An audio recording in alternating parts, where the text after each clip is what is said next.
Estábamos con esto, el flujo y la circulación. Vamos a ver una aplicación. Vamos a aplicarlo a un principio. Vamos a intentar aplicar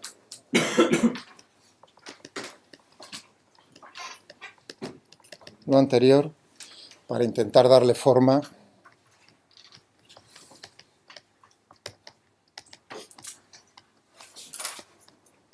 a una de las ecuaciones que nos van a describir, que nos describen el flujo, que se basa en un principio básico que es la conservación de masa.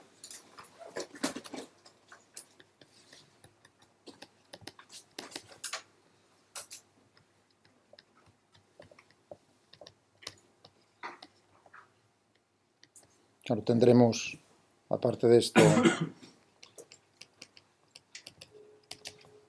aparte de esto, que es lo que voy a atacar yo ahora, el principio de conservación del momento lineal. Aquí, claro, estáis pensando en la segunda ley de Newton, en lo que le daremos nombre ecuación de Navier-Stokes, aunque ahí depende de un poco el punto de vista. Para mí la ecuación de Navier-Stokes va a ser esta segunda parte, pero hay gente que, o dependiendo del libro, que consideran todo el bloque de principios de conservación, las ecuaciones, como, digamos, Navier-Stokes, todo ello, pero bueno, realmente es esta segunda. Tendríamos esto, o sea que es simplemente ver cada uno de estos principios, leyes fundamentales de la física, qué forma tienen en fluidos. Primero vamos a ver eso. Principio de conservación del momento lineal, digamos, equivalente no es información adicional, uno lo puede expresar, transformar al principio de conservación del momento angular.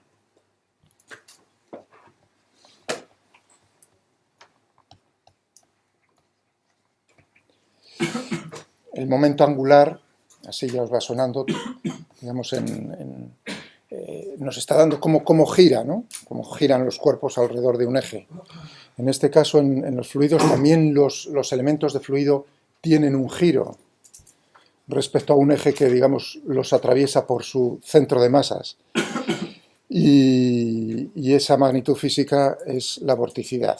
Relacionado, es directamente proporcional uno al otro. Se llama vorticidad.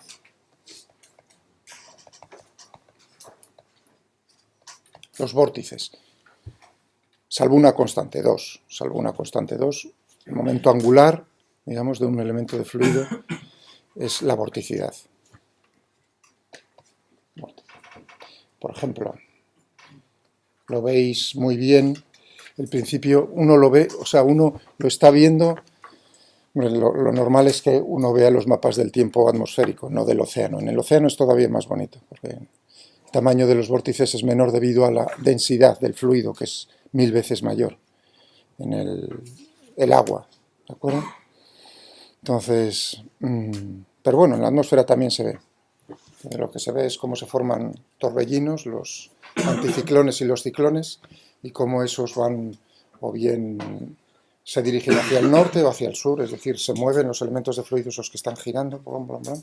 Entonces se tiene que conservar su momento angular total, el debido a la rotación con respecto a la Tierra más la rotación que tienen con la Tierra.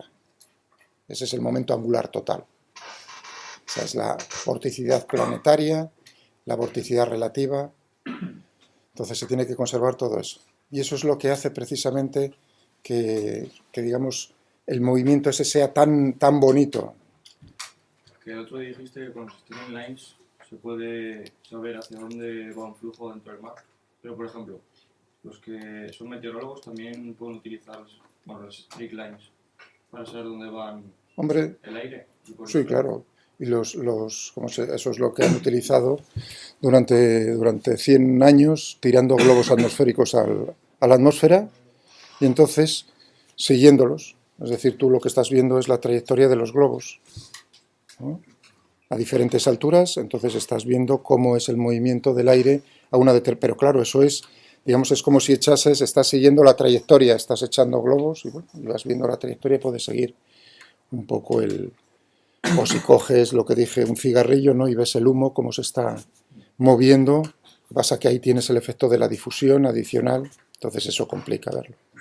O lo que estáis viendo en el coche, en Moodle, esos son las estrellas. Es decir, que de esas formas tú estás obteniendo información experimental de cómo es el movimiento del fluido que hay detrás. Y eso te puede decir qué es lo que tienes que mejorar, si lo que intentas en un coche es que el drag es minimizarlo, cosas de esas. En el caso del océano, se explica muy bien porque el océano, bueno, también la atmósfera, pero lo que pasa es que la capa inferior de la atmósfera, la troposfera, se mezcla mucho, ahí tienes mucha convección, ¿de acuerdo? La estratosfera está muy bien estratificada. En el caso del océano es todavía mejor porque es un fluido que está muy estratificado por la densidad, naturalmente. O sea, ahí no hay... También hay overturning, o sea, ¿no? Pero en zonas muy localizadas del océano. Por lo demás es un movimiento que os podéis imaginar como capas de diferentes fluidos, como si echaseis agua y aceite. Incluso se puede considerar todo ello como una sola capa, pero bueno, la primera aproximación es coger los primeros 1000 metros de agua en el océano, darles una densidad y los otros 4000 o 5000, dependiendo de la profundidad, otra densidad mayor, ¿de acuerdo? Y entonces ver cómo se mueve cada uno y cómo, digamos, hacen fuerzas en la superficie uno sobre el otro. Bueno, pues si uno considera cada uno de ellos, y lo que considera son tubos, son cilindros de fluido, ¿de acuerdo? Un cilindro, entonces uno piensa en una patinadora, ¿de acuerdo? Entonces esa patinadora, esos cilindros de fluido de agua marina, están girando, ¿no? Giran, es como tener los brazos con un cierto radio, con los brazos muy extendidos o poco extendidos. Entonces, cuando se mueven, tienen que conservar el momento angular. Eso quiere decir que si suben, por ejemplo, hacia el norte o bajan hacia el sur, al conservarse, entonces tienen que girar o bien más rápido o más lento. Eso es lo que hacen los torbellinos tanto en el océano como en la atmósfera.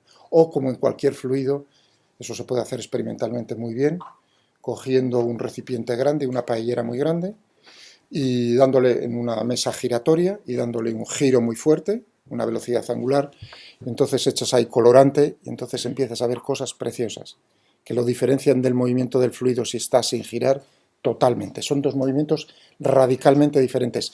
La rotación estabiliza el fluido de una manera increíble, el movimiento.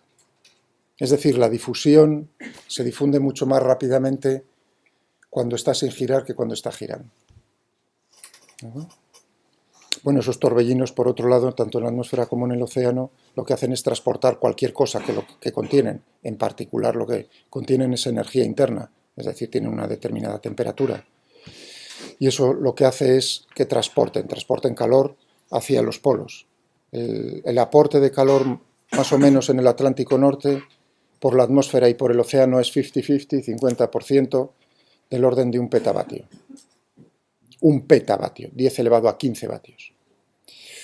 O sea que ya podéis ir sustituyendo 10 elevado a 15, ¿no? Una central nuclear, uno de los reactores, más o menos son del orden ahora de un gigavatio. Pues, ¿cuántos necesitaríamos? Eso es, mega es 1.000.000, 10 elevado a 6, giga, 10 elevado a 9, tera, 10 elevado a 12, peta, 10 elevado a 15, es decir que 1.000.000.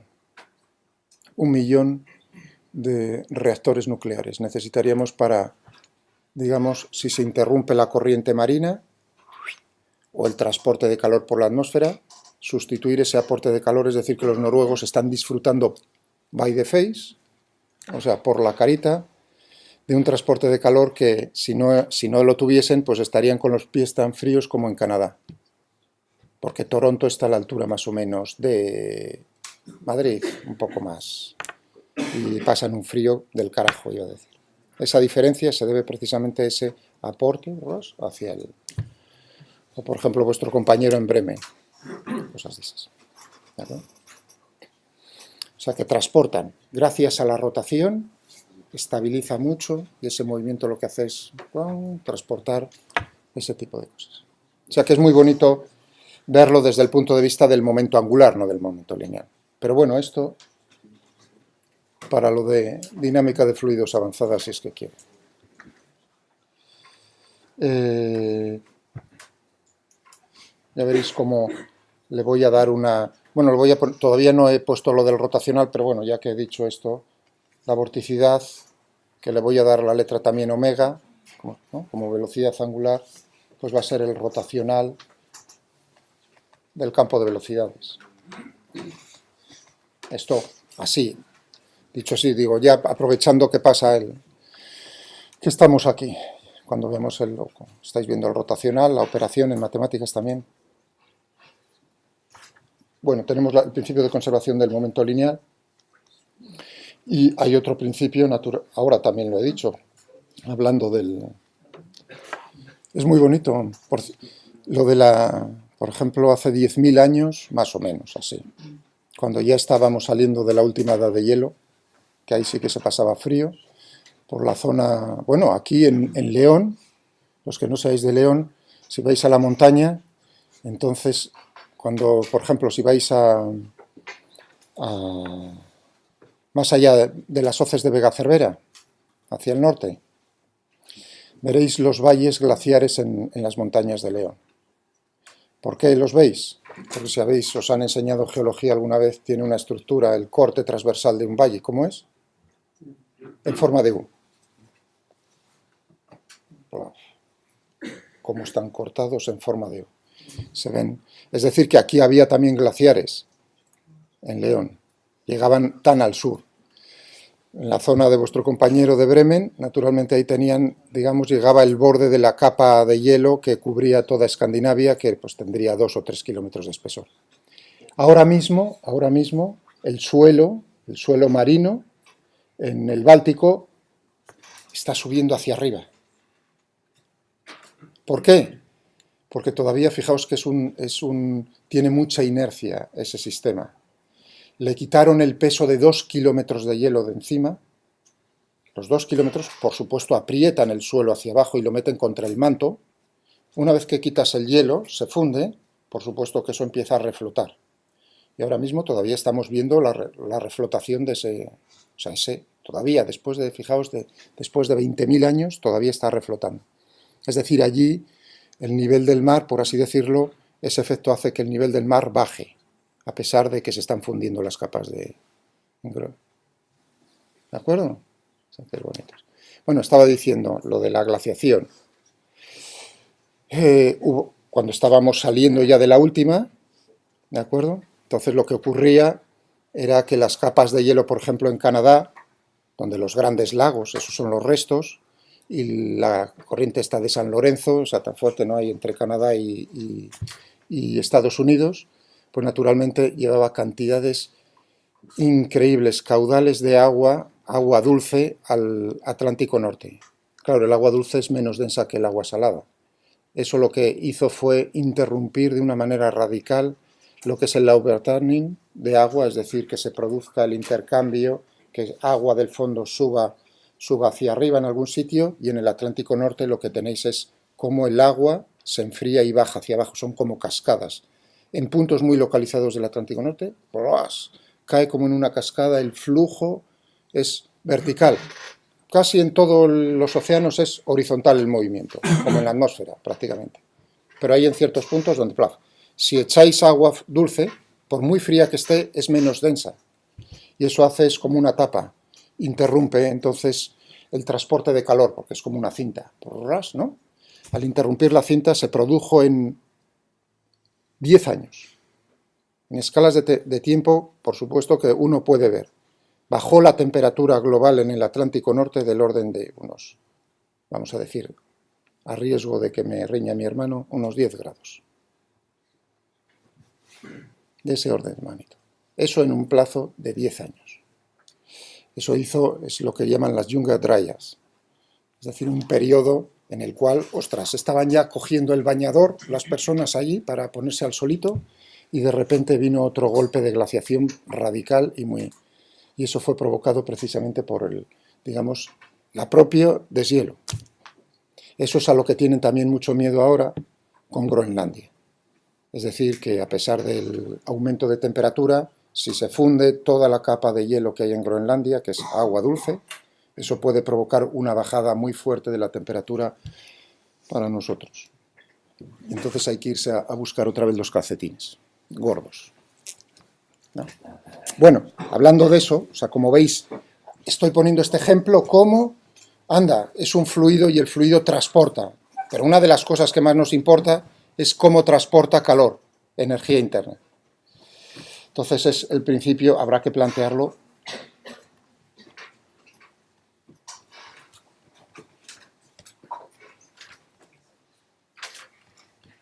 El principio de conservación de la energía. O sea, expresado desde el punto de vista termodinámico, ¿no? La primera ley de la termodinámica. ¿De acuerdo? O sea, que estas tres cosas son las que... Y lo que vamos a ver es lo primero. ¿Y cómo nos va a ayudar lo que hemos visto ayer? Vamos a por ello. Principio de conservación.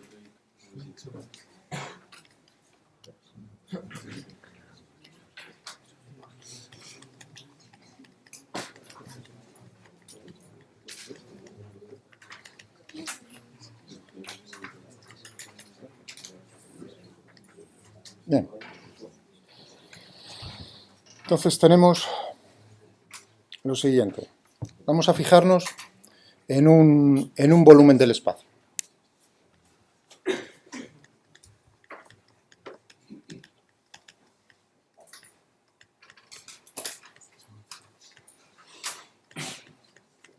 Me voy a fijar en un volumen del espacio primeramente que sea, bueno, infinitesimal, y luego lo hago finito.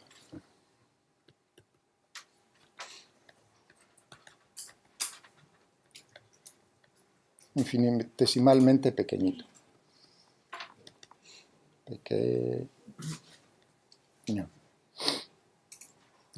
Como voy a utilizar coordenadas cartesianas, le voy a dar forma de acuerdo a las coordenadas. Voy a utilizar las coordenadas más sencillas.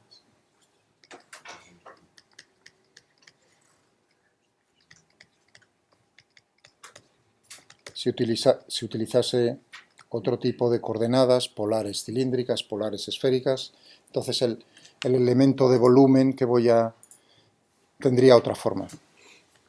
Muy bien, entonces tendría aquí, ¿no? X y Z.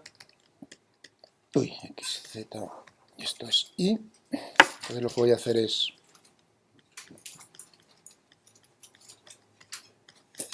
coger un cubo de aristas a lo largo de los ejes cartesianos. ¿Vale? Entonces me voy a fijar en un punto, voy a dibujarlo aquí más grande.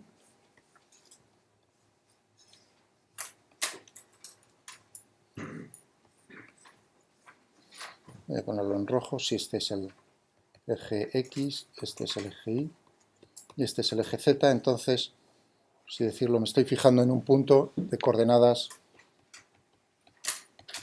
ese vértice X y Z. Quizás en otros, lo veréis así en libros, en otros libros quizás con el punto central X y Z, da igual. Yo creo que perdón, se ve más fácil si escojo este vértice con coordenadas X y Z. Entonces, este vértice del cubo, ¿qué coordenadas va a tener? La arista es infinitesimal, diferencial de X, esto es diferencial de Y, esto es diferencial de Z. Entonces tendrá X, diferencial de X, la misma Y, la misma Z. Este, por ejemplo, sería X, la misma X, Y más diferencial de Y, la misma Z. ¿De acuerdo? Este sería X más diferencial de X, Y más diferencial de Y, la misma Z, y así podéis buscar cualquiera de los vértices. ¿De acuerdo? Las caras, por otro lado, pues naturalmente ahora es en 3 dimensiones, que no me dio tiempo, por desgracia, hacerlo con matemática, con figuras y poderlo girar para verlo mejor. O sea que ahora tengo que dibujar a mano. Esta cara, esta es la cara anterior, y por aquí detrás tendría la cara posterior. Son caras que son perpendiculares al eje X. ¿De acuerdo? Es decir, que el vector, fijaos que si voy a calcular flujos, necesito los vectores diferencial de S, por así decirlo, en cada una de las caras. Cómo es la superficie, cómo es el vector normal a cada una de las caras para calcular el flujo a través de cada una de las caras. ¿Se entiende? Es decir, que en estas dos, la dificultad es verlo en 3 dimensiones. Estoy mirando las caras anterior y posterior, entonces el vector unitario perpendicular a esas caras es el vector unitario Y.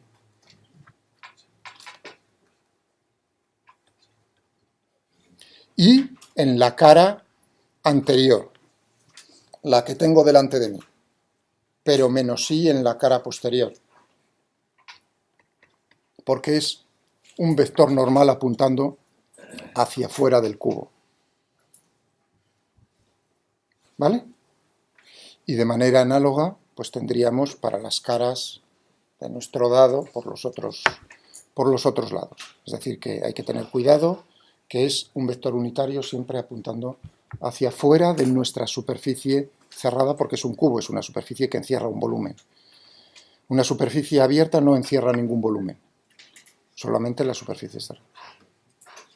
Vale, y ahora pues lo que queremos ver es cuánto masa. Bueno, pues tenemos que ver precisamente cuánta masa está entrando, hacer un balance. Cuánta masa entra, cuánta masa sale, lo que entra menos lo que sale por unidad de tiempo nos va a decir cómo está variando la masa dentro de ese cubo, siempre y cuando considere que no hay ni fuentes ni sumideros de masa dentro. Si no, tendría que incluirlo en el principio de conservación de masa. ¿De acuerdo? ¿Está entendido? Si no, tengo que indicar cómo de fuerte, cuánto he girado el grifo y está saliendo masa dentro de ese cubo. Cuántos kilogramos por segundo se están generando, por así decirlo, están saliendo dentro del cubo. Eso no lo voy a considerar aquí, es decir, que no tengo ni fuentes ni sumideros dentro de este volumen.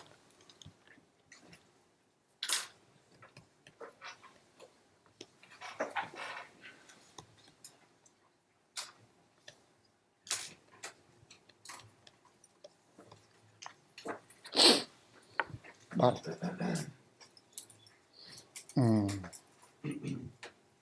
Vale.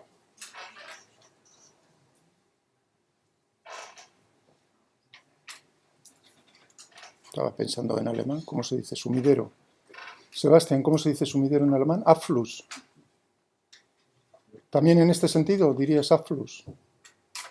Wenn du sagst, CPTs Zufluss y Abfluss. Ja. Ja, in diesem Sinne kann man benutzen. ¿No? Wells and sinks, ¿no? En inglés. Sink, desde luego. Bueno, vale. Sink. Vale. No, pero yo creo que... Bueno, tengo que pensarlo. No vaya a ser que algún día tenga que poner pies en polvorosa otra vez, a pesar de mi edad avanzada. Vale. ¿De acuerdo cómo estamos? ¿Qué es lo que voy a hacer? O sea, que el principio de conservación es, dicho, lo que entra menos lo que sale por unidad de tiempo.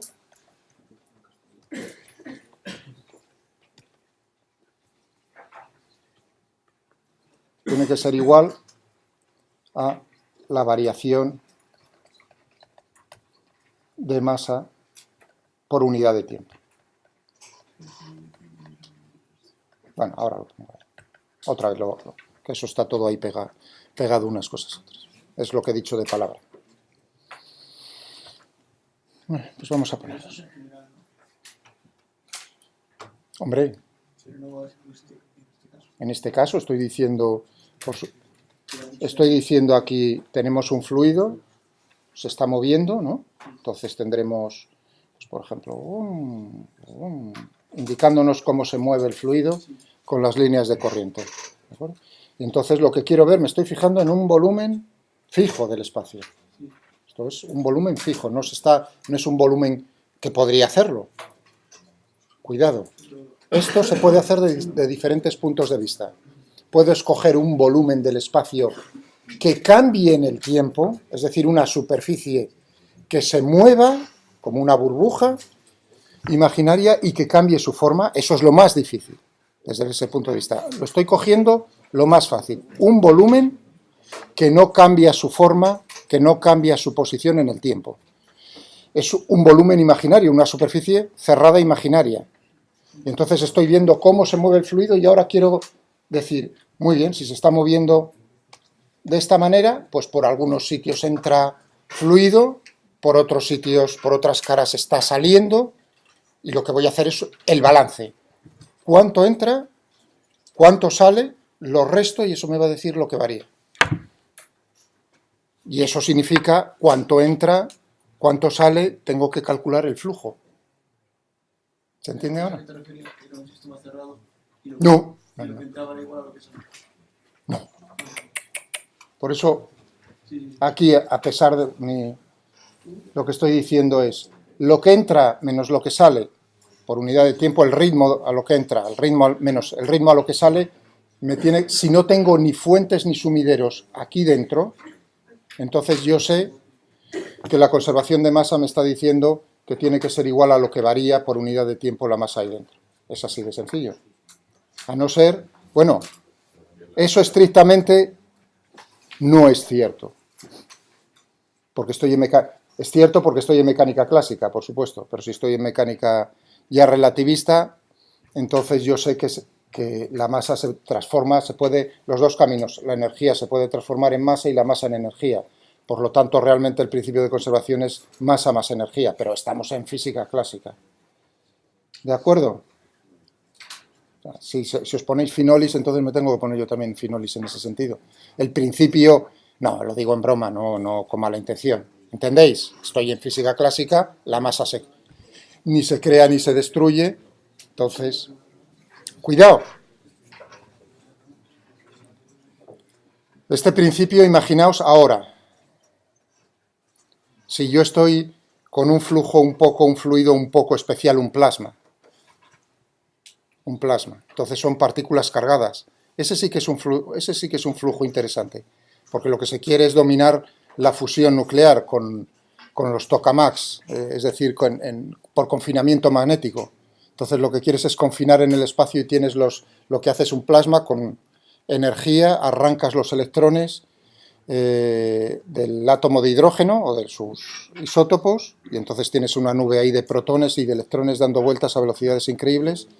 Tienen que vencer la repulsión para lograr chocar y formar núcleos de helio, por eso necesitas temperaturas muy altas de millones. ¿De acuerdo?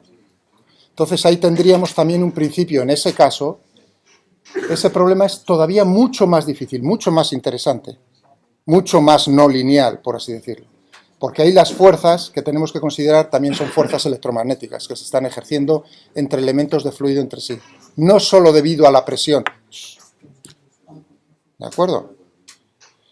Entonces, en ese caso también tendríamos que buscar el principio de conservación de la carga neta. Es decir, que se puede crear carga o se puede destruir carga, pero siempre a pares, una positiva con una negativa. Es decir, que podríamos plantear un principio parecido. ¿Se están moviendo? ¿Vale? Ya digo que es una de las cosas más bonitas. Y los diseños, por ejemplo, en Alemania está en Greifswald, el último que han construido es el Wendelstein número, no me acuerdo ya, Wendelstein número 7, 8, 9, ya no me acuerdo. Sí, se gastan un montón de cientos de millones de euros los alemanes en eso. No se fían de todos los europeos y por si las moscas, ellos siguen trabajando cada uno por su cuenta. Entonces, el diseño lo tienes que confinar magnéticamente, entonces tienes que hacer anillos, digamos, tienes que hacer pasar corriente para crear campos magnéticos. Ese diseño lo han tenido que hacer por simulación con ordenadores. La forma, cuando uno ve la forma, dice, uy, qué forma más extraña, qué forma más rara, cómo doblan los anillos. Eso es precisamente para estabilizar el flujo dentro del cacharro. Un problema no lineal muy difícil. Por eso, digamos, hacer fusión nuclear por confinamiento magnético no es una cosa chupada. De hecho, nos estamos gastando del orden de 20.000 millones de euros todo el mundo para crear el ITER en Francia, en Cadarache. Mecánica de fluidos de la más bonita. Seguro que os gustaría trabajar ahí, en cosas de esas. No solo tienen que ser los aviones. Vale. sea que uno piensa en el problema y dice, ¿qué se tiene que conservar?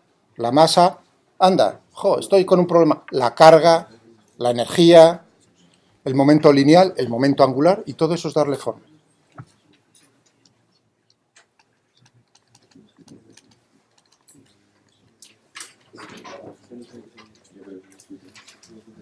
Bueno, vamos a ponerle ya el nombre que va a recibir, que es la ecuación.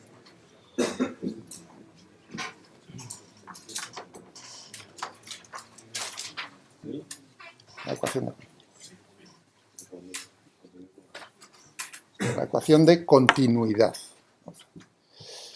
Bueno, pues vamos a calcular el flujo. Necesitamos hacer ese balance. Entonces necesitamos para ello calcular el flujo.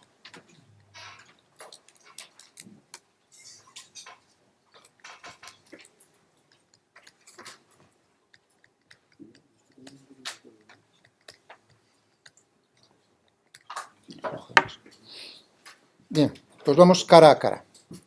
Mejor dicho, dirección a eje a eje. Primero me voy a fijar qué ocurre en el eje X. En las caras perpendiculares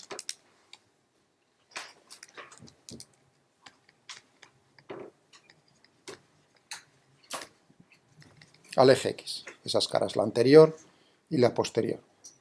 Entonces tendré para calcular el flujo, tendré que hacer, ¿no?, sobre la cara. Pero ahora ya uno diría, la integral, como es infinitesimalmente pequeño, yo sé que, como es infinitesimalmente pequeño, me tengo que fijar en cómo es el campo. El campo en este caso, ¿cuál sería? La densidad de flujo, ρ por v, ¿no? Voy a, para no tener que estar utilizando ρ por v, porque esto es más general, voy a utilizar F. F como el campo vectorial. No quiero utilizar V, quiero utilizar otra letra y luego lo sustituyo por ρ por v. ¿De acuerdo? Es decir, que en nuestro caso particular, para el principio de conservación de masa, es el flujo de masa. Entonces necesito el vector densidad de flujo de masa, lo que dije ayer.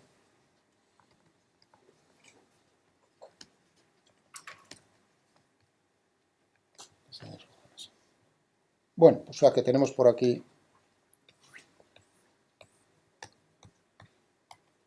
mi campo F. A ver, sobre la cara, primero, sobre la cara, si este era el eje X, la cara de atrás. ¿De acuerdo? Sobre la cara de atrás. Este punto era de coordenadas X y Z.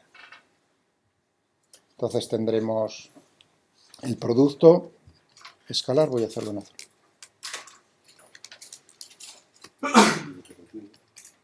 Tengo que hacer el cálculo del producto escalar de F por diferencial de S. Ya digo que no voy a hacer la integral porque es infinitesimalmente pequeña el área. Es decir, que entonces el flujo sobre esa cara será esto. Muy bien, tendremos entonces aquí, ¿ves? Ahora ponerse manos a la obra. ¿Cómo es diferencial de S? En esta cara de atrás, pues tendré, esto es el eje Y, esto es el eje Z, esto era diferencial de Y, esto era diferencial de Z, el área será diferencial de Y por diferencial de Z. Pero tiene carácter vectorial, menos Y, porque es hacia afuera, por eso el dibujo es,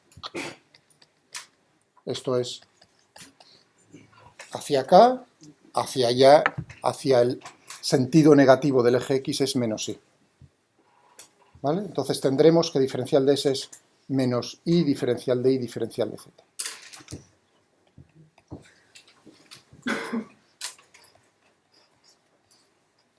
Este diferencial de S para esa.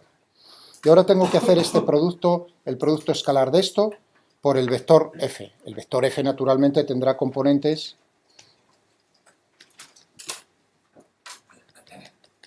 Fx por Y, más Fi por J, más Fz por K, componente X y Z. Si yo hago el producto escalar, naturalmente estas el producto para esas componentes es 0 el producto escalar, únicamente tendré la componente debida al eje X, la componente fx.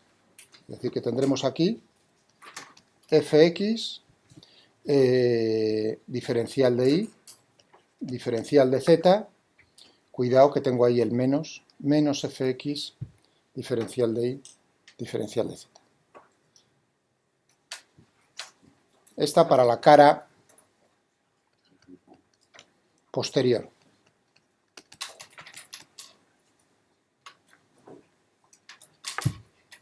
Vamos a ponernos entonces.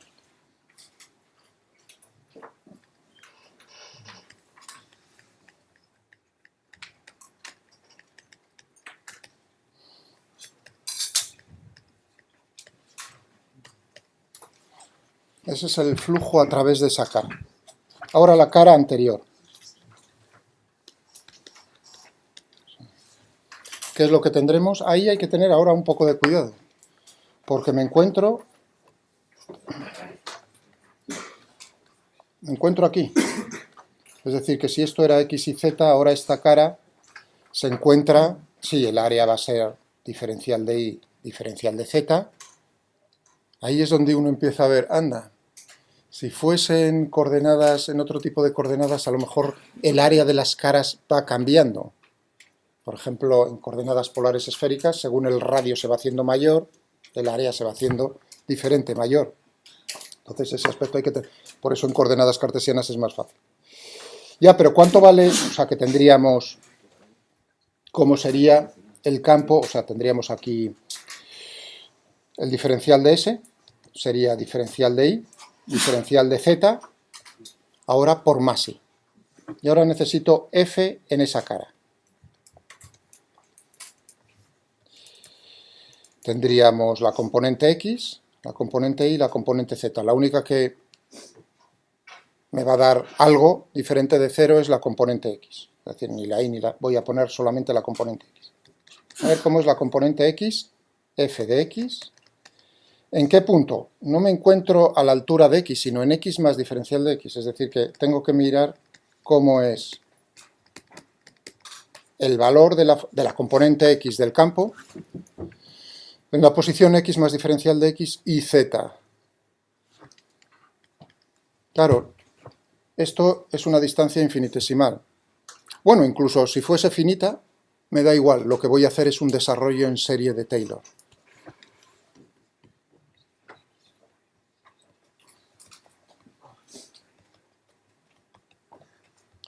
En torno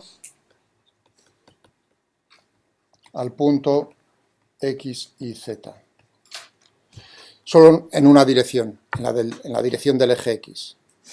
Entonces, ¿qué tendré? Tendré el valor de... O sea, que ahora...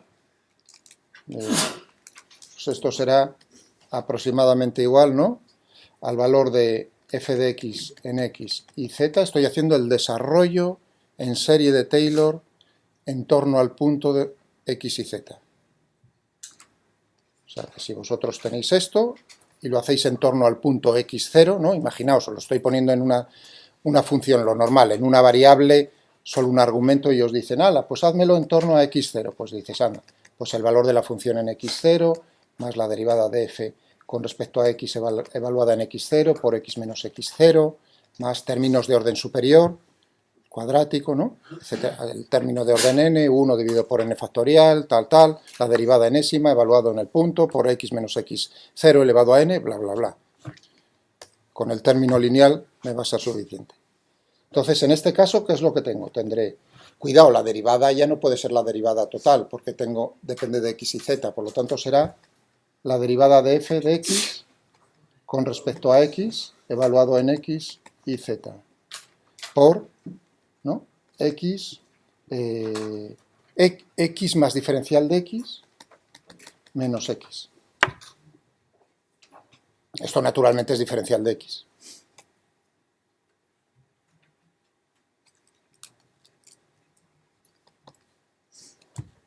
Más términos de orden superior. Como la distancia es infinitesimal, los términos de orden superior tienden a cero más rápidamente que el término lineal, el desarrollo en serie de Taylor. Es decir, que aproximadamente será cierto si me quedo con el término de orden 0 y el término lineal. Por supuesto diréis, hombre, el término de orden 0 es mayor que el término... Tenéis toda la razón. Pero a lo mejor el término de orden 0 desaparece.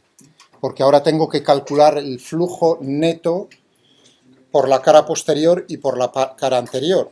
Es decir, que tendré que sumar ambos términos. Sumar con el signo adecuado. Es decir, que ahora cojo y digo...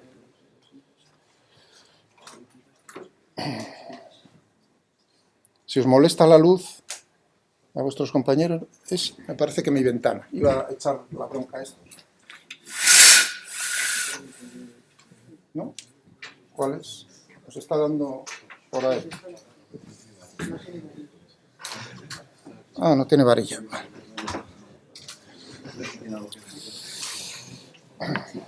Vamos. Entonces,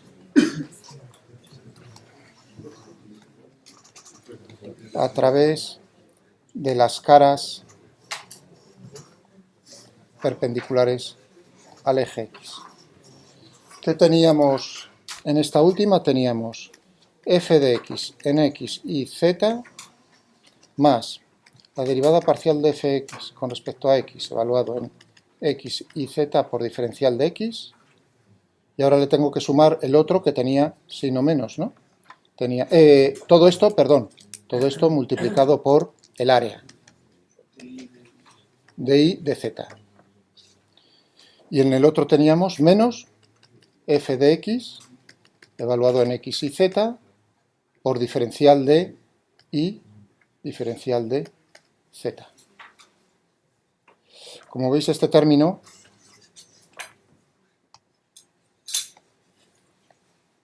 son iguales de signo contrario, es decir, que lo que me va a quedar va a ser neto a través de únicamente de esas dos caras. Tendremos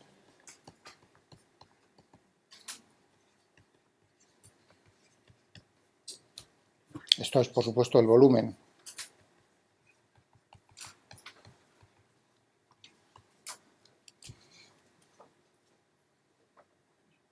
He ido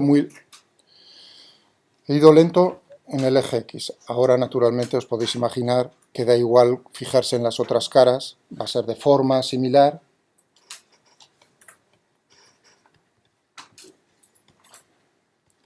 Obtenemos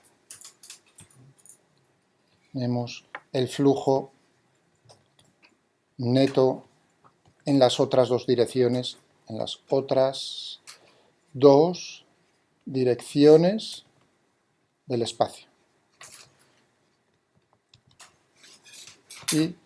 Y z. Y tendremos entonces para la dirección perpendicular, para las caras perpendiculares al eje Y, que tendríamos, pues tendríamos la derivada parcial de f de y con respecto a y para el eje z tendríamos la derivada parcial de fz con respecto a z por diferencial de forma.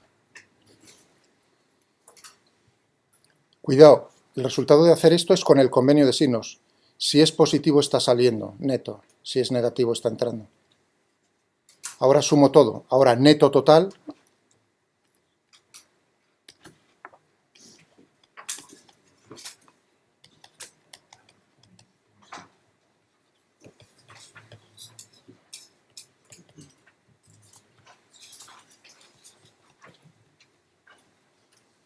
Del cubo tendríamos la derivada parcial de fx con respecto a x. Voy a sacar factor común diferencial de v.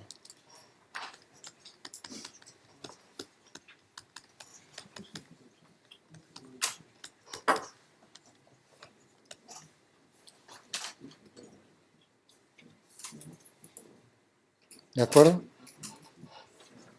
¿Y esto qué es? Esta es la definición del operador divergencia. Así se define el operador divergencia.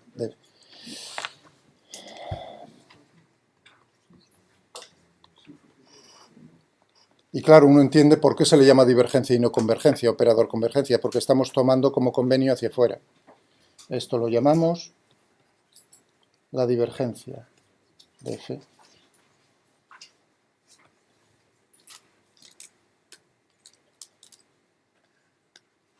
Donde este es el operador nabla o del en coordenadas cartesianas, y nos volvemos a encontrar con este operador una vez que ya nos dimos de bruces con él en el gradiente. En este caso es importante poner aquí el puntito, o también veréis en los libros, divergencia de F.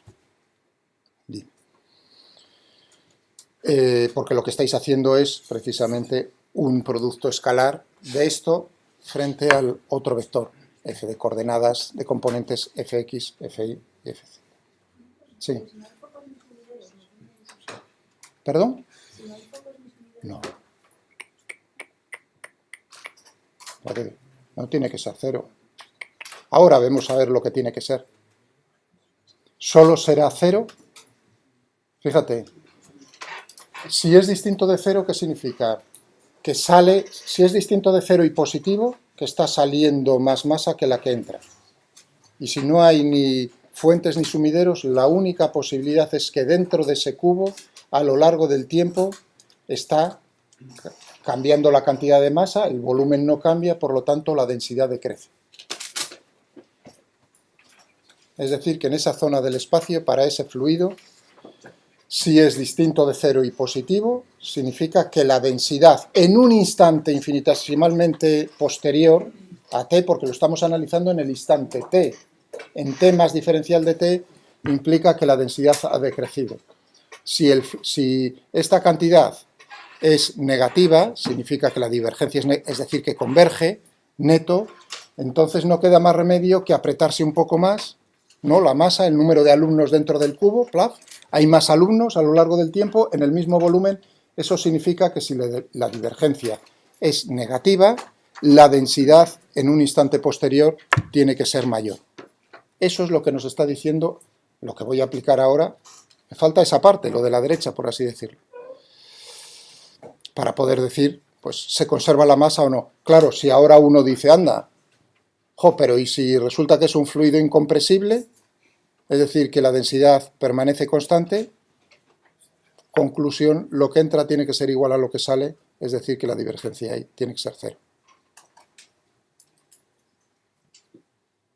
Así es. ¿Vale? O sea que ya veis cómo uno va un poco con la cabeza por delante, pero todavía estamos con esto. Ya que estamos con... Definimos así el operador divergencia, y por supuesto quizás os hayan hablado del teorema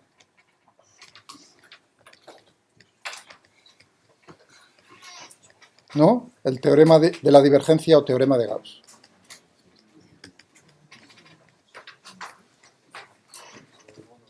Yo lo llamo mejor teorema de la divergencia porque la lengua es a veces la cabeza es mala y uno tiende, teorema lo confunde con ley. Y en este caso es fundamental porque es meter la pata, pero hasta el corvejón. Si yo digo ley de Gauss, pues quizás os daría igual, pero si alguien me escucha, pues entonces estaría poniendo las cejas por la nuca, iba a decir, diciendo, ostras, Pedrín. Son dos cosas diferentes, claro, hechas por la misma persona, ley de Gauss, teorema de Gauss, planteadas por la misma persona, y por supuesto la aplicación lo aplicaba, digamos, al mismo tema, o por lo menos en una parte, pero también ya veis que en fluidos, en electromagnetismo. ¿De acuerdo? Pero por eso digo teorema de la divergencia o teorema de Gauss. Prefiero decir teorema de la divergencia y así me encuentro en el lugar seguro siempre. Vale, ¿y qué es lo que nos dice el teorema de la divergencia? Es pasar, fijaos, que lo que estamos pasando es de un volumen infinitesimal a un volumen finito.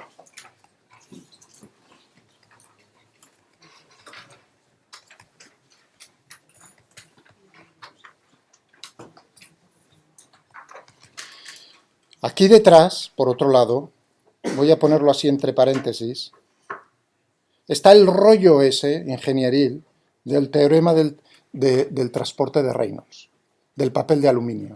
El teorema del transporte del papel de aluminio. Bueno, volumen finito. Entonces, ¿qué es lo que tenemos que hacer? Tenemos que hacer lo que yo llamo el proceso de medir el maletero de un coche.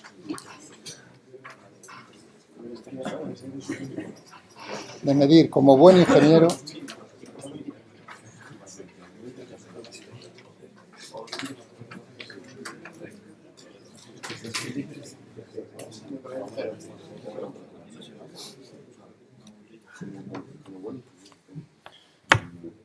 es que es lo que voy a hacer lo que se hace voy a hacer como se hacía por lo menos hasta hace poco el volumen, cómo se miden los volúmenes de los maleteros de los coches.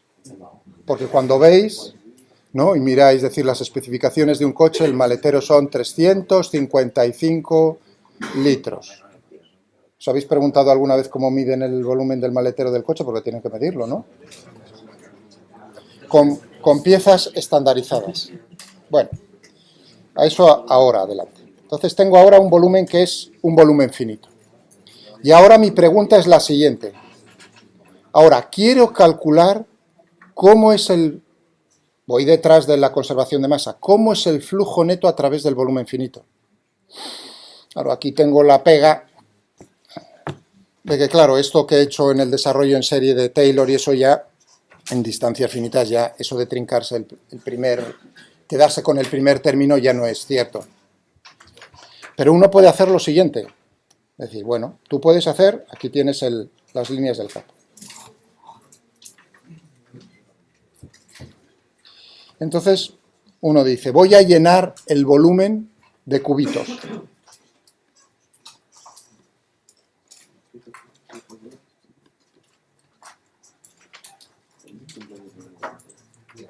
Bueno, con estos pocos ya vale. Es decir, que este volumen V va a ser la suma, la integral, de todos los volúmenes infinitesimales diferencial de V. ¿Estamos de acuerdo? Vale, muy bien. Entonces, ahora uno dice, voy a calcular el flujo a través de todos ellos. Entonces uno dice, muy bien, coges uno y tienes lo que acabas de hacer hace un momento. Coges el siguiente, me voy a coger el siguiente aquí en una dirección del espacio. El que está a su derecha. ¿De acuerdo? Entonces comparten esta cara. Eso significa que al hacer el balance, lo que sale por aquí tiene que entrar en el siguiente. Eso quiere decir que al sumarlo, cada uno con su signo, se anula. Es decir, que cara a cara se va anulando, salvo, naturalmente, aquellos cubos que no tienen nada en uno de los lados. Por ejemplo, imaginaos que es este, es decir, que esta cara coincide con la superficie del volumen finito. Eso significa que al hacer la suma, la integral a través de todos ellos, lo que tendré únicamente será el flujo a través de la cara de todo el volumen. De la superficie cerrada S que encierra el volumen V. Y tendremos F por diferencial de S. Entonces uno dice, anda, estás haciendo la operación anterior, tiene que ser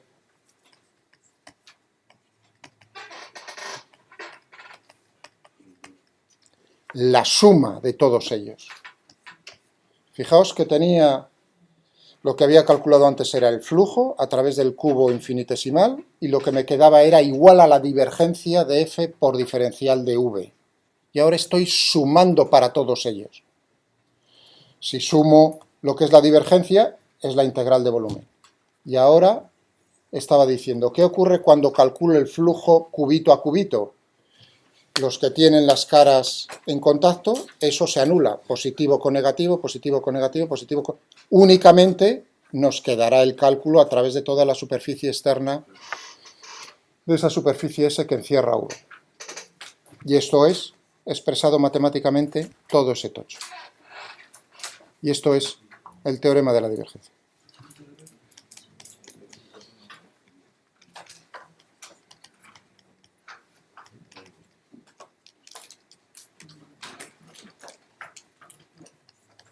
el teorema de la divergencia. ¿Lo habéis visto? Es decir, que no cae del cielo el teorema de la divergencia. No sé si el profesor Granja os lo habrá explicado de esta manera, pero yo lo necesito para la conservación de masa. Entonces, tendremos un teorema equivalente para el de Stokes. Vale. Muy bien. Y esto estaba diciendo justo en el momento que oí lo del lo de los campos de trabajo estos norcoreanos. No tanto, no. Iba a decir, te trataron, no pasaste frío. Entonces, esto tiene relación con lo que dije antes, el teorema del transporte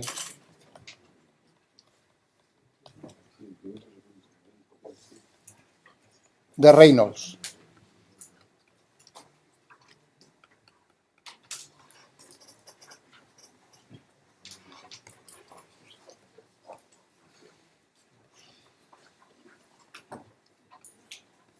Teorema del transporte de Reynolds.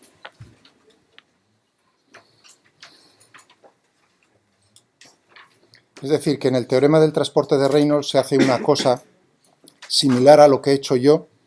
Lo que he hecho yo es en un caso particular, que es con un volumen fijo en el espacio. Y antes hice un comentario acerca de que esto lo podríamos haber hecho si yo cojo un volumen del espacio que cambia en el tiempo. ¿Habéis visto? Yo lo estoy haciendo para un volumen fijo del espacio. Sí, el fluido está atravesando ese volumen imaginario, lo está atravesando, pero el volumen para mí es fijo en el espacio. Pero yo podría haberme imaginado otra cosa. Me podría haber imaginado un volumen así, que en el tiempo se traslada y cambia la forma. Y ahora la pregunta sería, de manera análoga, similar, ¿qué leches pasa dentro de ese volumen que cambia su forma? Es decir, cuánto entra y cuánto sale en un volumen que cambia además.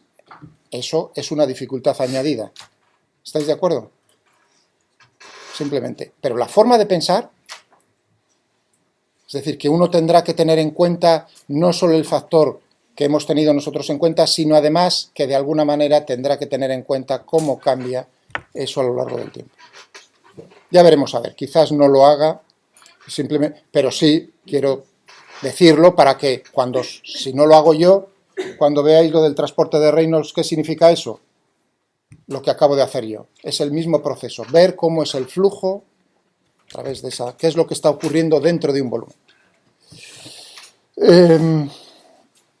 Claro, ayer hice un comentario, dije, anda, o hace un momento, al principio dije, ayer, podemos calcular, creo que fue ayer, podemos calcular el área de una superficie mediante el teorema de la divergencia. ¿Cómo calculo yo el área de cualquier superficie de esas bonitas que puedo dibujar en matemática con el teorema de la divergencia?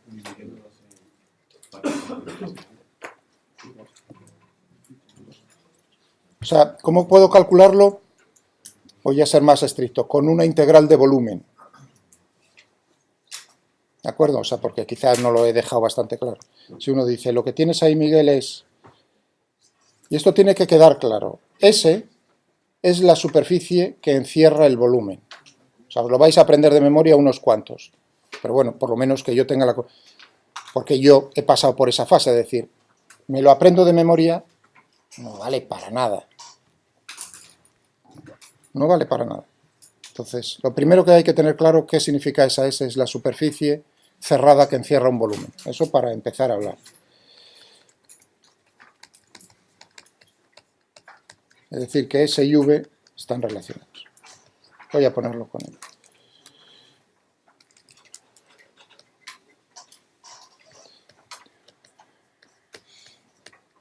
Lo pongo entre paréntesis para que quede bien claro que es algo, la divergencia eso. Y ahora digo, anda,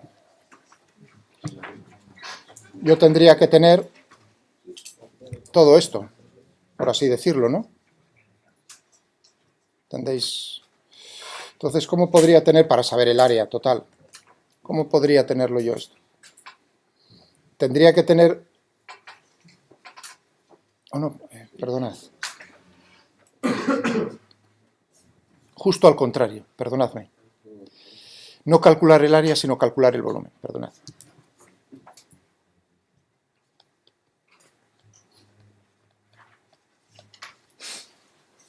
¿Cómo calcular el volumen con ayuda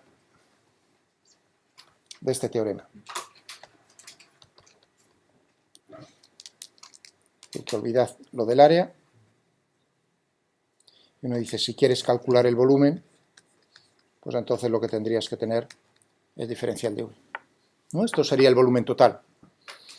Eso significaría que entonces todo esto tiene que ser, la divergencia de f tendría que ser 1. Es decir, tengo que encontrar una función f cuya divergencia sea 1. ¿Qué función es esa?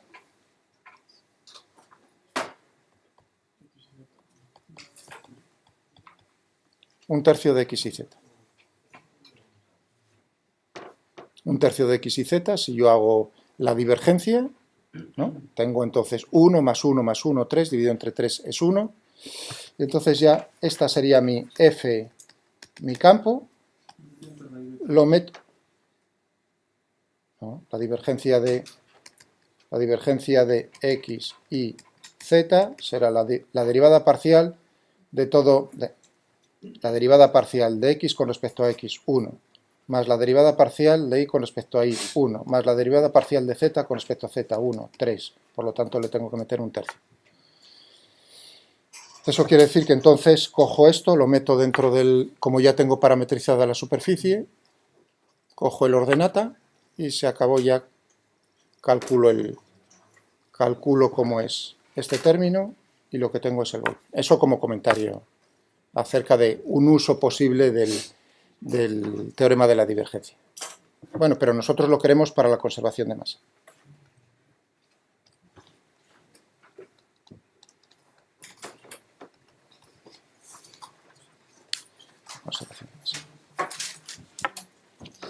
La conservación de masa. Entonces ahora ya F es ρ por V. Eso significa que lo que tendremos es, teníamos ρV por diferencial de S, eso en su forma infinitesimal, teníamos la divergencia, voy a ponerlo así,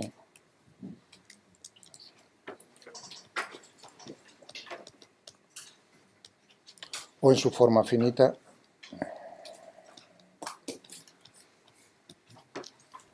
tenemos todo esto. ¿De acuerdo? Muy bien. Y ahora, digo, esto es lo que cambia, lo que entra menos lo que sale. Uy, perdón, esto es lo que sale menos lo que entra. Y esto tiene que ser igual, y ahora viene la ley física. Esto tiene que ser igual. Es decir, que aquí los iguales tienen un carácter diferente. A ver si os dais cuenta. Este igual, eso es importante, este igual, estos son mates. Este igual, esto es física. Son dos iguales totalmente diferentes. Es decir, que el universo podría estar hecho de otra manera, de tal manera, o sea, de tal forma, que entonces este igual ya no se cumpliese. Sí, este igual se iba a cumplir, pero este igual no se iba a cumplir. Muy bien, entonces lo que entra menos lo que sale, la ley física, la parte física de la ley, ¿qué tiene que ser? Lo que varía. Y ahora vamos a ver qué es cómo varía. Es decir, ¿cuánta masa tenemos dentro de ese volumen?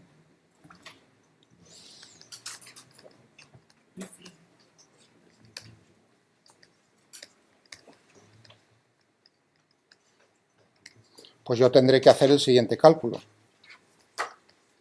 Yo sé que en un volumen infinitesimal, en el cubito, sería rho diferencial de v, ¿no?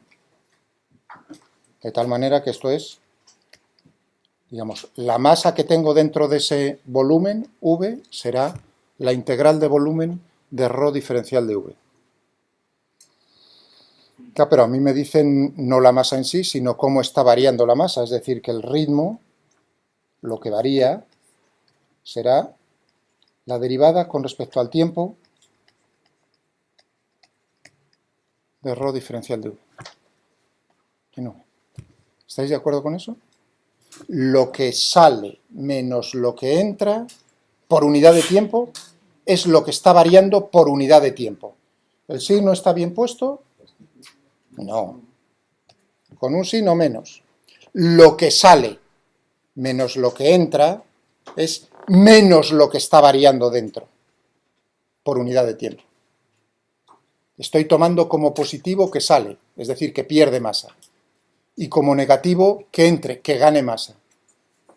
Por lo tanto, si es positivo todo ello, significa que está perdiendo neto, es decir, que la variación es negativa. Es decir, que la ley física es igual a menos todo esto. Ya nos estamos acercando, entonces.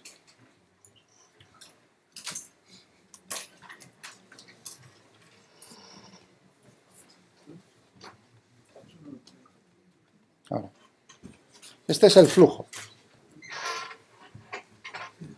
Flujo neto. Tomando como positivo si sale. Y la ley física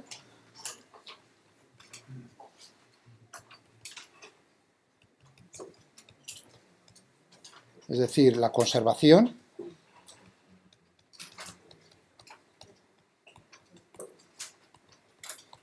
sea, yo sé creo que me doy cuenta de la dificultad, porque alguna vez he estado sentado también al otro lado. Por eso, vamos paso, ahí hoy, eso no lo he visto. Primero, ¿habéis entendido que esto me está diciendo lo que sale menos lo que entra por unidad de tiempo? Porque si no, antes de dedicarme a la derecha,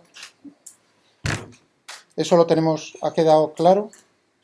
Por lo menos lo suficiente para que podáis pensarlo, tengáis la... Vale.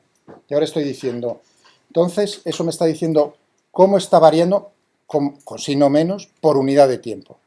Y ahora viene aquí menos, cómo cambia en el tiempo la masa que tengo dentro de ese volumen.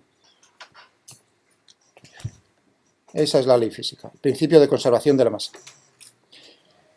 Lo que dijo vuestra compañera por ahí y lo que dije yo, el comentario, naturalmente esto lo tendría que adaptar esta ley, la ley física esta, la puedo adaptar a las circunstancias. Por supuesto, aquí tendría que tener en cuenta si tengo sumideros o tengo fuentes dentro de ese volumen. Entonces, tendría que añadir el término correspondiente a cuánta masa estás inyectando por unidad de tiempo, cuántos kilogramos por segundo estás metiendo ahí dentro, de alguna manera, inyectando o quitando, de alguna manera, por un sumidero. Eso lo tendría que añadir en la ley física, es decir, adaptarla. ¿Vale? Muy bien. Bueno, a esto es lo que tenemos. Esta es la forma integral. Y ahora uno dice, bueno, pero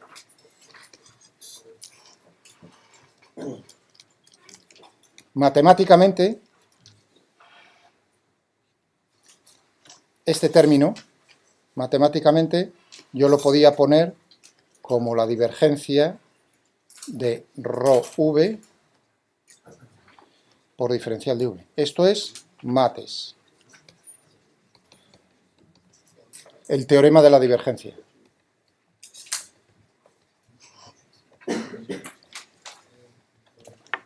Esta es, y esto es, este igual, y este igual. De tal manera que entonces la ley física me queda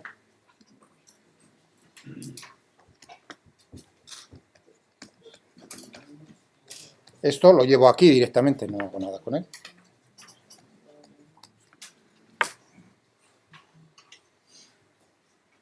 Y esto se tiene que cumplir para cualquier volumen V del espacio.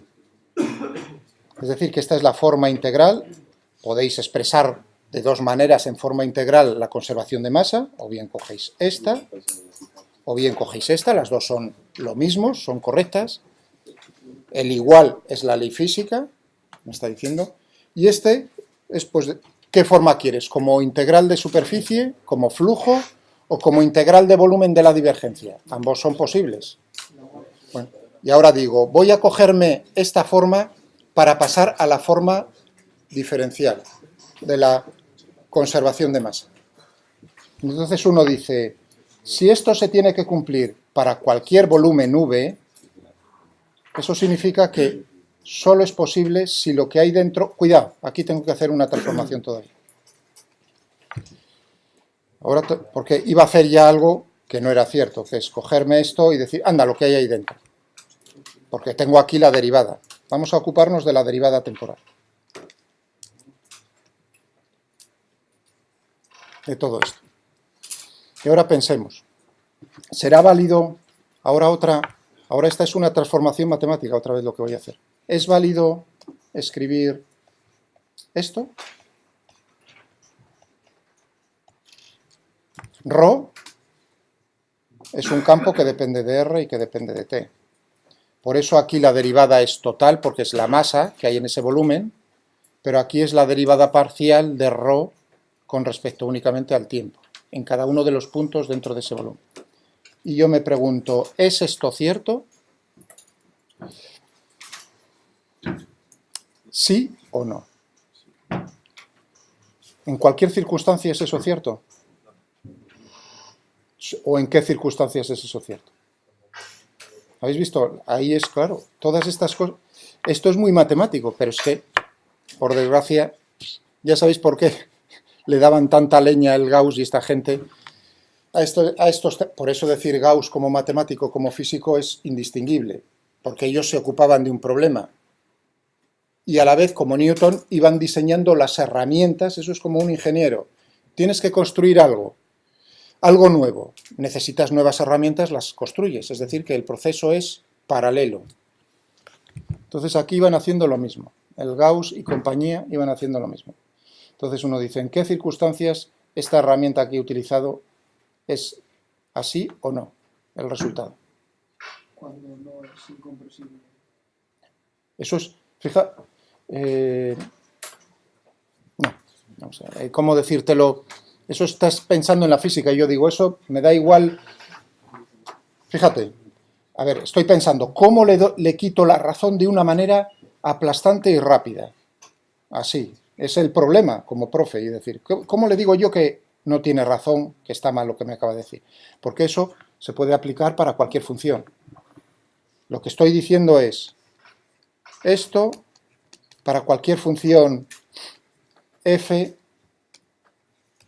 exponencial de v, ¿no?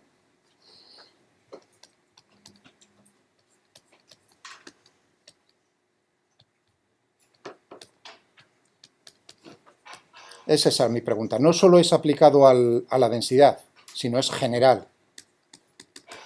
Es decir, que ahora f no tiene ningún sentido físico de ninguna... Es simplemente un campo escalar. Es algo que está definido en el espacio y en el tiempo. Pero cualquier cosa no tiene por qué tener ningún sentido. La pregunta es, ¿cuándo eso es cierto?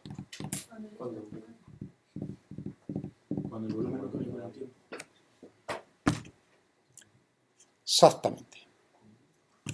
Lo que acaba de decir vuestro compañero. ¿Qué te llamas? Daniel. Daniel, y tú ya has dado una pasada por esto, si no me equivoco, ¿no? Sí. Daniel, pero a mí me da igual. ¿Daniel qué? Daniel Rieras. Riera. Porque a veces tú vienes de... Daniel, ¿dónde estuviste? En la Politécnica. La Politécnica. Sí, me pareció un día que lo... Ahí. Entonces, ¿os daban más caña que aquí, Daniel? Bueno, Ya me lo dirás.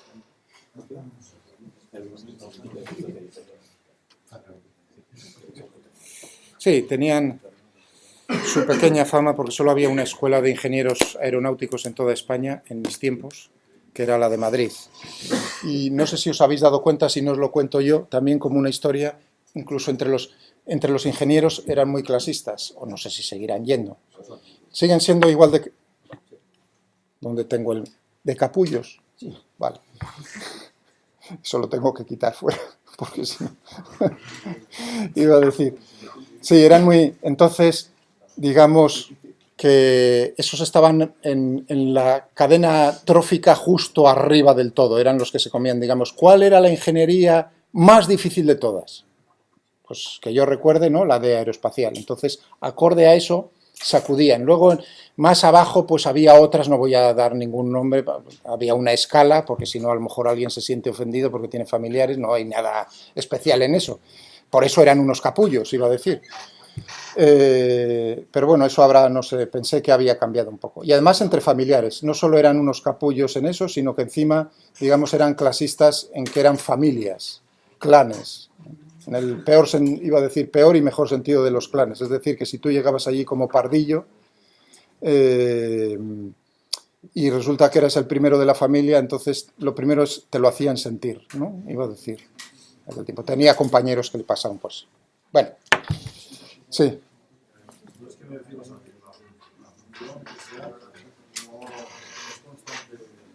No. Ahora voy a repetir lo que dijo tu compañero y tú me repites tu pregunta. ¿Esto solo es cierto?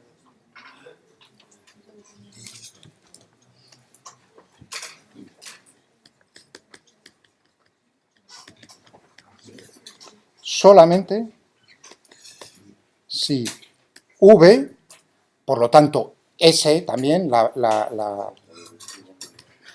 superficie que lo encierra, no cambia en el tiempo. ¿Tiene que ver con lo que el teorema que has puesto antes? Exactamente, lo del teorema del transporte de Reynolds. Es decir, que aquí tendríamos que tener en cuenta, por supuesto, podría hacer, ¿qué pasa? La pregunta sería, ¿qué pasa si V y S, o sea, V, la superficie S cambia su forma, el volumen está cambiando acorde a eso en el tiempo? ¿Cómo tendría que cambiar este término para dar cuenta de los cambios? Es lo que hay detrás. Es la dificultad añadida de lo que hay detrás. Pero yo creo que, sinceramente, a este nivel es más que suficiente con lo que estamos haciendo con un volumen fijo. Y para mí es más que suficiente, y simplemente que tengáis la indicación que en su momento, si en algún caso especial tenéis que utilizar un volumen que cambie en el tiempo, bueno, pues tened cuidado, recordad, entonces mirad a ver cómo tenéis que cambiarlo. ¿Vale? Pero bueno, no es muy, iba a decir, para ingenieros no es muy normal eso, con que sea el volumen fijo y la superficie, diría yo que es el caso normal para poder utilizarlo. Si estamos pensando en un motor, ahora viene, ¿cómo podíamos haber hecho lo del motor a reacción? El motor a reacción, es decir, el impulso, el empuje que experimenta un motor a reacción, no de la forma que lo expliqué yo, que creo que es infinitamente mejor desde el punto de vista físico, sino utilizando toda esta virguería de herramientas matemáticas. También se puede hacer. En ese caso, el flujo no es el de masa, sino el flujo es el del momento lineal. Pero, por lo demás, es lo mismo. ¿Me entendéis? Pero claro, si con la masa ya tenemos un poco de tembleque en las manos mental, entonces con el momento lineal a lo mejor eso se transforma en terremoto. Por eso digo, es infinitamente mejor la otra forma, muchísimo mejor. En el fondo es lo mismo, porque es un balance de momento, del momento lineal, pero por lo demás no. Entonces estaba pensando en un motor. Claro, si uno coge el motor, ¿no?, y lo pone aquí como un rectángulo, iba a decir, o un cilindro, entonces, ¿no?, tiene una entrada y una salida. Es decir, que los flujos están ocurriendo en dos áreas determinadas y tú coges como volumen fijo en el espacio imaginario todo lo que hay aquí, pues es un volumen fijo en el espacio. Entonces estás viendo cómo es el flujo de algo por esta zona, lo que entra, lo que sale, tiene que ser lo que varía de la magnitud física que estás teniendo en cuenta. Y eso entonces aplicas a continuación. ¿Cuál es la ley física? Principio de conservación del momento lineal. Lo que varía en el momento lineal total con el tiempo, ¿a qué tiene que ser igual? Ley física a la fuerza neta. Voilà. Bien, entonces para mí, como no cambia, es cierto. Que es mi caso. Entonces volvemos. Y sí, no se me ha olvidado, pero como tengo ganas de terminar esto, por si las moscas, no hago pausa. Entonces teníamos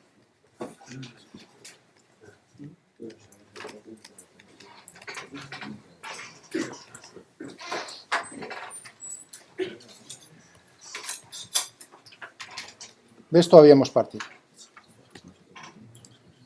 Y yo lo había puesto, dije, bueno, esto lo puedo transformar a una integral de volumen.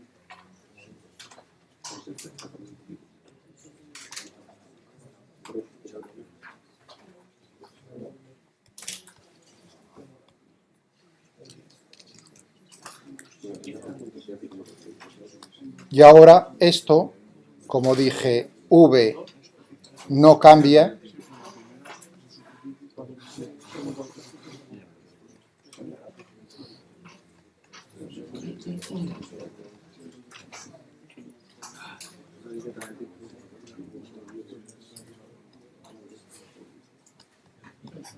fijaos, aquí desde el punto de vista, entender esa operación matemática también es, fijaos, es cómo cambia una suma en el espacio. Pues puede cambiar porque en cada punto cambia en el tiempo y además porque cambia la forma.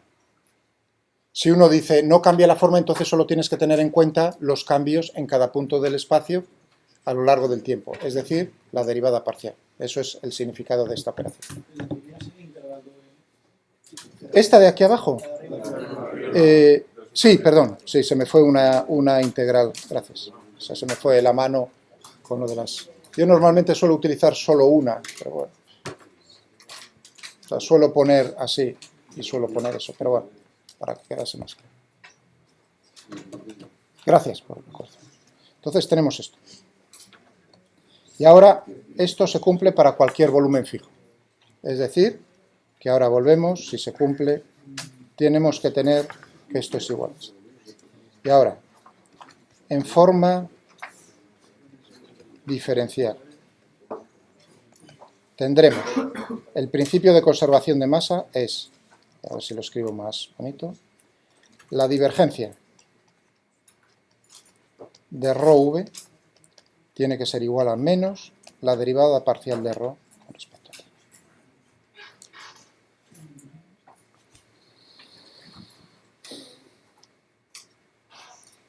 Esta es en forma, lo he escrito ahí más grande, forma diferencial.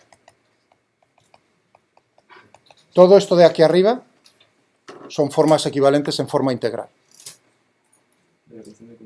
De la ecuación de continuidad del principio de conservación de masa. O sea que es un nombre que se le da.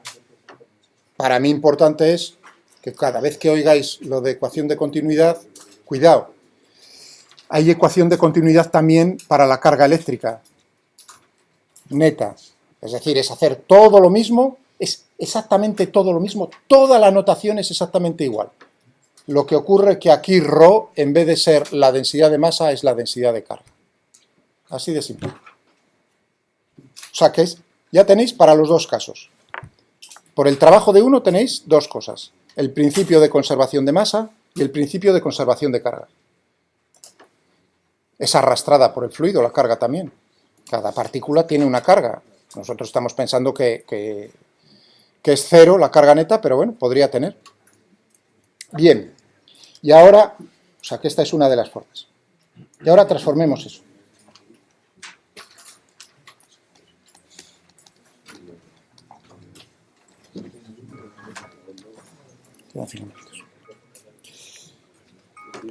Vamos a ponerlo...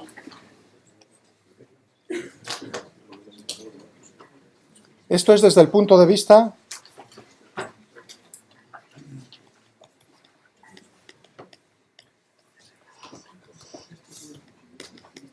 de hoy.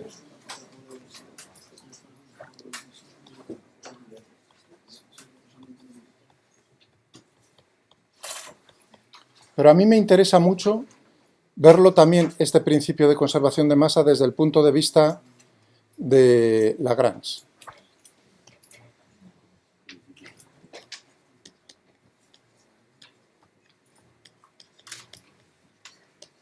A ver si lo logramos. Se hace en... Bueno, por lo pronto voy a hacer esta operación. La divergencia de ρ por v. Porque uno puede pensar aquí, fijaos, ¿a dónde quiero ir a parar? Quiero ir a parar a un caso particular de fluido, que es el fluido incompresible. Es decir, ahora uno está viendo, esto es general. Lo primero, esto es general para cualquier tipo de fluido. Y ahora viene vamos a hacer la clasificación. Hay fluidos más facilongos y más complicados. ¿Cuál es el fluido facilongo? El que es incompresible. Se simplifican las ecuaciones. Entonces, lo que buscamos ahora, buscamos ver o expresar lo anterior en un caso particular.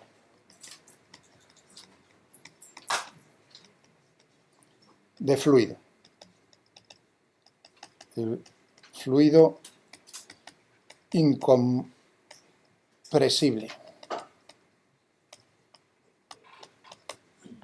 Fluido incompresible.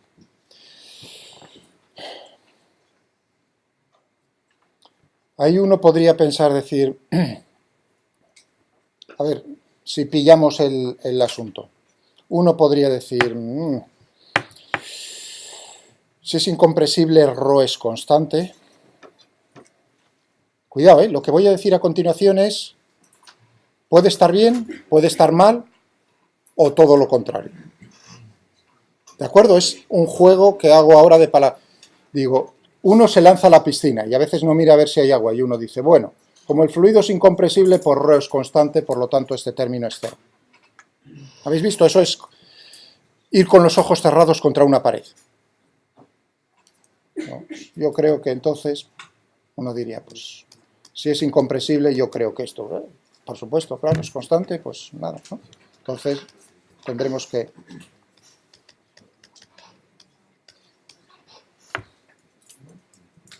¿Estáis de acuerdo? La cosa ahí es, amigo, una cosa es que sea incompresible, o sea, que si yo me fijo en un elemento de fluido, en cada elemento de fluido, que su densidad no cambie en el movimiento, y otra cosa muy diferente es decir, que todos los elementos de fluido tengan la misma densidad. A ver, vuelvo a repetirlo. Una cosa es decir que la densidad es constante en todo el fluido, podría ser así, entonces naturalmente esto sería cierto, y otra cosa diferente es que la densidad de cada elemento de fluido no cambia a lo largo del tiempo. Lo que significa incompresible, un fluido incompresible, es lo segundo y no lo primero. Lo primero es un caso particular de lo segundo, todavía mucho más fuerte. Tienes que es lo normal, cuando uno piensa, o sea, uno dice lo normal, es que todo tenga la densidad, la misma densidad. Pero es que puede haber casos en los cuales, he dicho yo alguno aquí, sí, a lo largo de la clase he dicho, por ejemplo, el océano. El océano está estratificado. Es un fluido, hombre, es agua. Si hay algo, los líquidos son altamente incompresibles, pero no tienen la misma densidad. Es decir, que si yo me fijo en capas diferentes del océano, lo que tendré son diferentes. Por supuesto, los que están abajo tienen más densidad que los que están arriba. ¿Cómo son en todo caso, cómo son los cambios debido a la densidad? No es debido a la presión, sino únicamente debido a la salinidad y a la temperatura. Por eso las corrientes marinas son termoalinas, termo de diferencia de temperatura y alino de sal. En la atmósfera lo que tenemos es diferente, es sobre todo térmico. ¿De acuerdo? Es decir, es incompresible.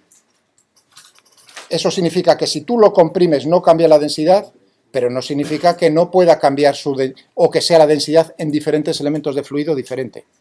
Eso es lo que estamos viendo. Y son las 11, justo aquí es el buen momento para parar y luego terminar. El tiempo sí que es ante la ansiedad.